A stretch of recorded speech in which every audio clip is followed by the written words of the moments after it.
برادری سوال کردند که آیا در شریعت اجازت است که در روز جمعه مسلمانان همدیگر را جمعه مبارک گفته مبارکباد گویند و یا با واسطه پیامک ها و یا دیگر وسایل به دوستان و نزدیکان پیام فرستاده آنها را مبارکباد گویند.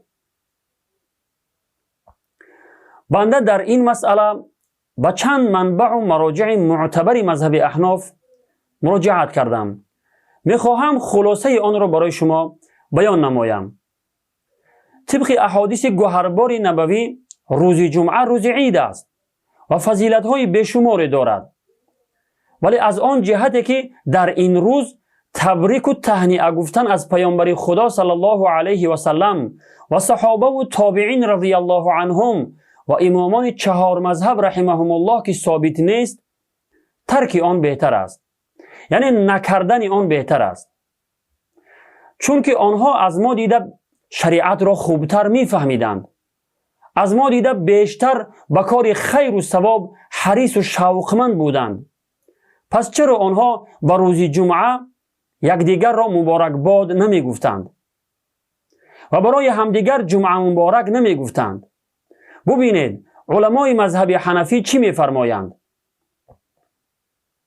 یکی از علمای برجسته مذهب حنفی ملا علی قاری رحمه الله در مرقات المفاتح شرح مشکات المصابیح می فرماید والمتابعة كما تكون في الفعل تكون في الترك أيضا فمن واظب على فعل لم يفعله الشارع فهو مبتدع.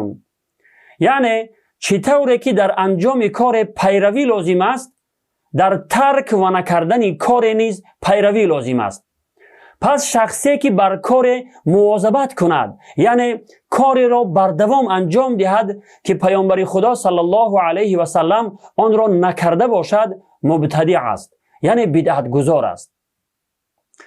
مجدد الف ثانی شیخ عبدالحق محدث دهلوی رحمت الله علیه نیز که یکی از علمای بلندپایه مذهب حنفی است، در اشعة اللمعات به همین مضمون نوشته است که آن این قول ملا علی قاری رحمت الله علیه را تصدیق می کند.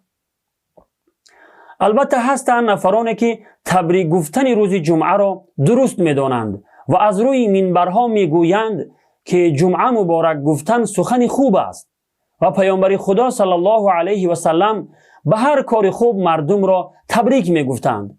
مثلا در توی تبریک می گفتند، برای فرزند نوزاد تبریک می گفتند و غیره. با چنین دلیل ها می گویند که جمعه مبارک گفتن درست است. البته که این قیاس خود آنهاست و بیرون از اصول شریعت است و بدون آوردن قول مجتهد فتوای آنها اعتبار ندارد. برای چنین افراد سوال است که وقت جمعه مبارک گفتن و تبریک یکدیگر در روز جمعه کار خوب باشد، پس چرا پیامبر خدا صلی الله علیه و سلم و یارانش چنین نکردند؟ شما که خود اعتراف دارید که پیامبر خدا صلی الله علیه و سلم در هر کار خوب تبریک می گفتند و چطوری که در بالا از قول ملا علی قاری رحمت الله علیه بیان کردیم، در کردن یا نکردن کار باید از پیامبر خدا و یارانش پیروی کنیم.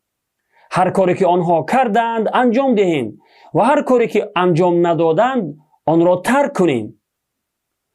برادران عزیز، پیروی از پیامبر خدا صلی الله علیه و سلم و یارانش رضی الله عنهم بهتر است، نه از هر کسی که پند و نصیحت می کند. و اگر اتفاقا گاهی همچون دعا جمعه مبارک گوید باکی ندارد، ولی نباید التزام شود، یعنی نباید این کار را لازم و یا سنت و مستحب دانسته بر دوام انجام داده شود. چطوری که امروز ها میبینیم در رسم یا نوار جمعه مبارک نوشته میفرستند. از خواب نخسته میبینی که الکی 40 پیامک جمعه مبارک آمده است. الکی مردم چنان عادت کرده اند که اگر به آنها جمعه مبارک نگویی ناراحت میشوند. این علامت لازم و ضروری دانستن این کاری است که از سلف صالحین ثابت نشده است. از همین جهت از چنین مبارکبادی های روز جمعه پرهیز کنید بهتر است. والله اعلم بالصواب.